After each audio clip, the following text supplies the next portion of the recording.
Okay, I'm going to show you how to draw a portrait of a person.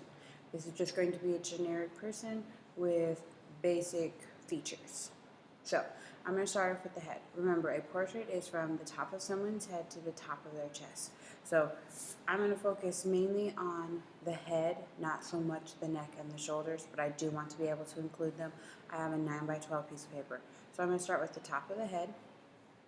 I'm going to curve around. Now remember, the top of the head tends to be wider than the chin. So I'm going to make sure that the top of my head is wider. Remember, I said I was drawing a generic person, not anyone in particular. If I was drawing a portrait of someone in particular, I would be studying their head to figure out the proportions of their head in particular, but this is just a generic person using proportions, so we're just going to go with kind of this egg-shaped head with the narrower end being the person's chin, okay? So I've got their head. It fills up quite a bit of space on my paper, okay? So the next thing that I'm going to do is I'm going to divide my head. Your head is symmetrical, going vertically, so if I were to divide a head down the line of symmetry, something you do in math class, I would divide it vertically, because then you would have one eye and half a nose and half a mouth and an ear on each side and some hair, okay? So I'm going to divide the head as best as I can down the middle of the face. Light pencil lines, these are a little darker than what I would normally do, but I want you to be able to see them. Now, this is the top or the crown of your head. It is not your hairline. It is the top of your head. This is your chin, okay? So your eyes sit in the center of your head. So now what I'm going to do is I'm going to do the best I can to divide out in center for where the eyes are. Now I use my fingers as a gauge. Here's one half, and here's another half, and it's fairly even, okay? So from here to here, it is approximately, if we're using an eyeball as our unit of measure, it is approximately 7 eyeballs in length, okay? So from your right ear to your left ear, using your eyeball as a unit of measure, it is about 7 eyeballs long, okay? Approximately, full-grown person, okay? So what I'm going to do is I'm going to draw in an eye. Okay. Now the eye itself is round, but our eyelids are what give our eye that more kind of almondy look. Okay. So there's one eye. Now the distance between one eye and the next eye, or your left eye and your right eye, is 1 eye length. Okay, again, we're using the eye as a unit of measure. It is 1 eye length in between your eyes. So what I'll do is I'll use my fingers, I'll use my other hand so you can see, and I'll go, okay, this is how long my eye is, this is how much space there should be between them, and go from there, all right? Sometimes I need that help to make sure that I have that. Other times I can just kind of look and tell, and it's okay. That seems a little bit far to me. I'm going to erase it.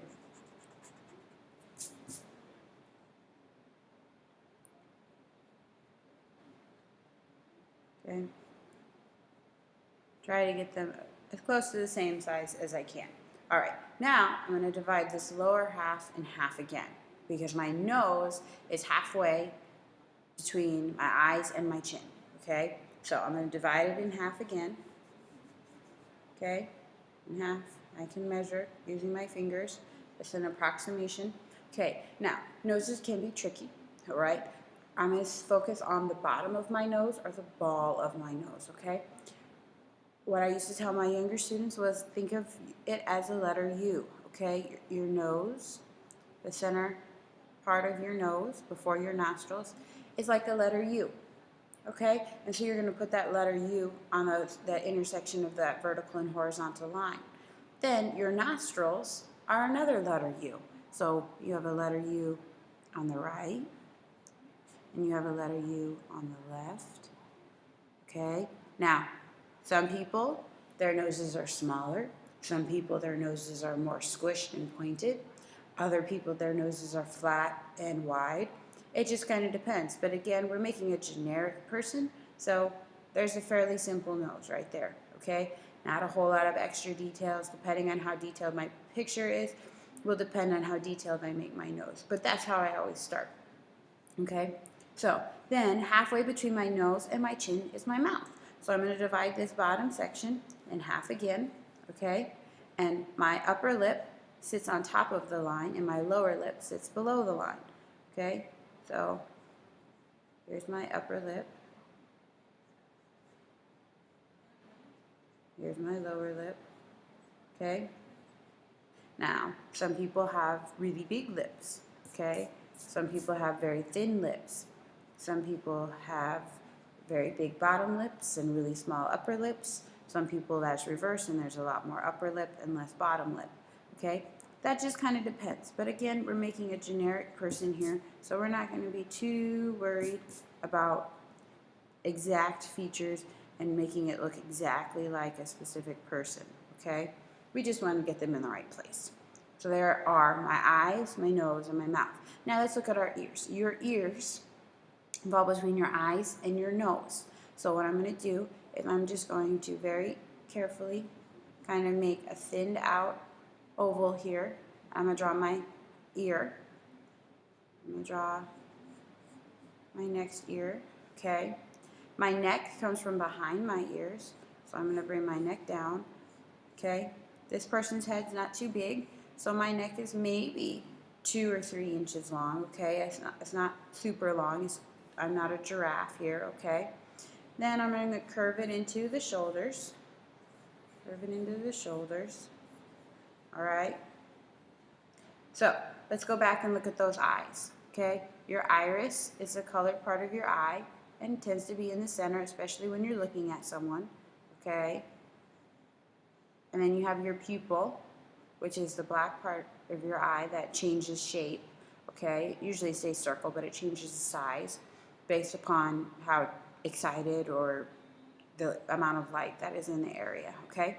So next what I would do is I would erase my lines because I'm pretty much done with them. But for right now, we're just going to go in and add some more details, okay? So I've got my eyebrows. I'm using contour lines here. As you can see, I haven't filled in anything, okay? A contour line is kind of like a coloring book where you just have the main details, okay, the outline, and then the main details that you can color in later. Okay, so that's kind of what a contour line is. It's the outline and the main details. Okay, I always make girls, boys, you would draw your hairline. Remember, that's where your hair starts. I usually draw my hair down, and my hair has a tendency to kind of sweep towards my ear, okay, because I usually pull it behind my ear, okay, and I have quite a bit of hair, so it usually comes above my skull, okay, and then it tends to pop out behind my ear, and it's past my shoulders, so it goes down past my shoulders, okay, and then I have my part is usually, that's kind of what I've drawn here is my part. It's usually more to the one side than the other. And again, my hair usually kind of sweeps down towards my ear because I pull it behind my ear to keep it out of my face. Okay? And then, again, I have long hair, so it comes down behind my ears. Okay? Now I'm going to throw in a collar here because it just adds that little clothing detail, okay? So collar is the part of the shirt that you put your head through, all right? So I'm adding in my collar.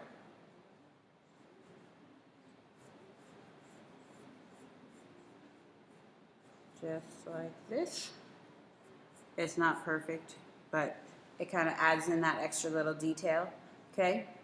And there we have it, a very generic person, okay? At this point, I would erase my lines, and I would add in, you know, some additional details, maybe some shadowing for the eyelid, maybe some eyelashes. But at this point, it's a very basic person that I could make. If I wanted to make it a boy, I could erase this length of hair here, and I could very easily change the hair up a little bit, and it could be a boy, okay? if I want shorter hair or maybe some hair that's more covering my eyes, I could do that, okay? If I wanted to make it more bangs, or I personally don't have bangs, so I generally don't draw people with bangs, but you know, I could do that as well. Now would be the point where I start making it more personalized and more individual. But this is a very basic, generic person.